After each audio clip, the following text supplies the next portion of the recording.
Shavuot Tov les filles, j'espère que vous allez bien.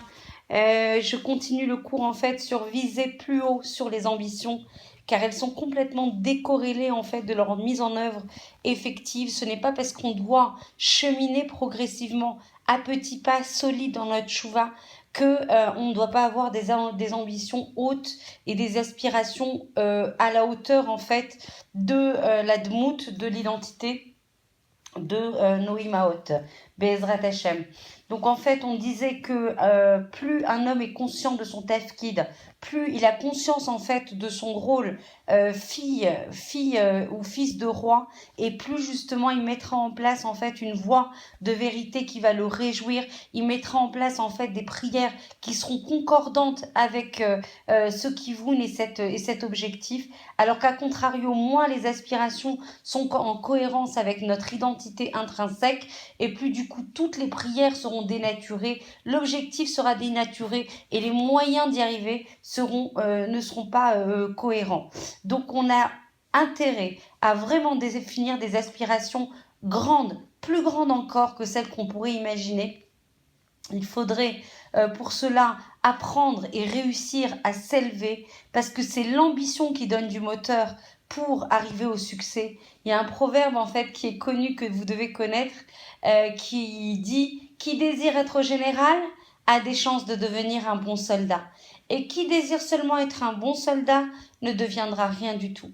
Donc si vous voulez être une véritable Bat Meller qui ressemble à Noïmaot, il faut viser très haut. Et c'est pas une question en fait de modestie, ça serait une modestie mal placée. On a une neshama élokite à l'intérieur de nous qui n'est pas limitée. Donc on va avoir des aspirations d'être à la hauteur de nos modèles, de nos patriarches, de nos matriarches. Et de toute façon, même si la réalisation n'est pas complètement en fait effective, l'essentiel c'est d'y aspirer.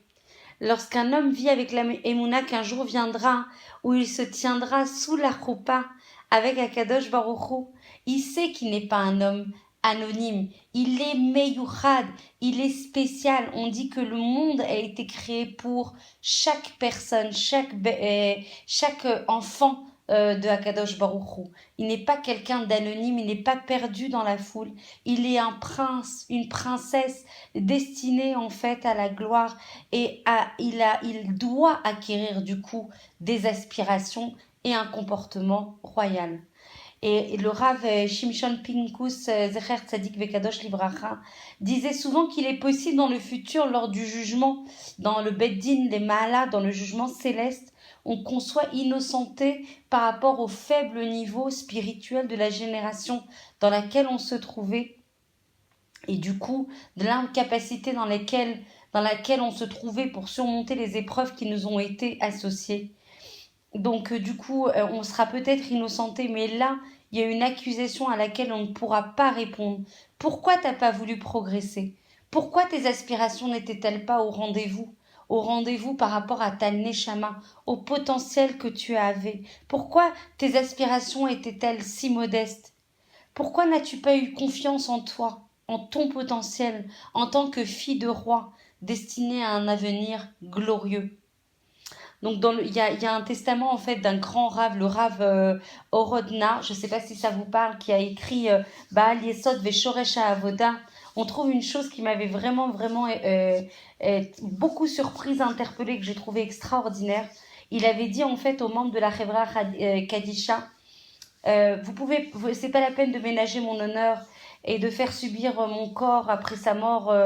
Vous pouvez se faire subir après ma mort les 4 modes d'exécution capitale qui sont pratiqués par le Sanhedrin. Je ne vous demande par contre d'écrire aucun titre honorifique ni aucune louange. Par contre, ce que je vous permets de faire graver, c'est d'écrire que je croyais en Kadosh Baruch Hu comme Moshe Rabbeinu.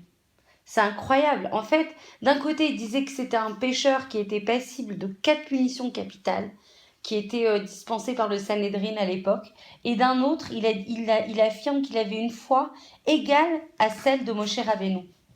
En fait, cela confirme tout ce que nous avons dit précédemment. C'est un exemple, gardez-le bien en esprit, parce que ça sera quelque chose qui sera très illustratif du gap, de la décorrélation, de la différence entre nous, nos aspirations, notre foi, notre émouna en notre potentiel et la capacité à réaliser opérationnellement toutes ces aspirations. Donc le Baal Yesod à Avoda estimait qu'il n'avait pas rempli tous ses devoirs vis-à-vis de Hachem. Il avait le sentiment de n'avoir pas réalisé tout son potentiel, mais cela ne contredisait pas pour lui la valeur de sa émouna, de la puissance de son lien, de sa proximité, de son amour pour Hachem, dans tous les détails de sa vie. Il s'estimait pécheur par rapport au fait qu'il aurait pu matérialiser toutes ses ambitions, mais néanmoins, il avait un désir, mais brûlant, qui était de vouer son âme pour Akadosh Baruch Hu. À tout instant, dans un élan d'amour qui le consumait, et il avait une foi totale en Hachem. Donc en fait, tout le fil conducteur de notre vie est d'avoir en fait une foi simple, une foi profonde, une émouna en notre potentiel, de parler toujours avec Akadosh Baruch Hu, de prier en toute simplicité sur les ambitions que nous avons identifiées et sur les moyens d'y arriver, et de vivre cette foi de la manière la plus concrète possible. Des fois, ce Rav demandait en fait à Akadosh Baruch Hu même de pouvoir réciter le Birkat Hamazon. Et quand il avait remercié comme il le voulait, comme il avait pu réciter le Birkat Hamazon, alors du coup, il le remerciait également d'avoir pu réaliser cette mitzvah. On constate donc que la Emouna, la relation avec Hachem, les aspirations spirituelles sont un domaine. Et que la mise en pratique, la concrétisation de ces aspirations, c'est un autre domaine. Et ça exige un travail en soi. Je vous souhaite une excellente semaine, pleine de lumière, pleine de foi en Hachem, pleine de émouna concrète, simple, joyeuse, que vous soyez vraiment remplis de la chaleur, de la connexion, de l'amour infini que porte Hachem pour nous, le Ham Israël, et qu'on puisse connaître la Géoula Bekarov Mamash. Je vous embrasse très très fort et désolée d'avoir scindé le cours en deux.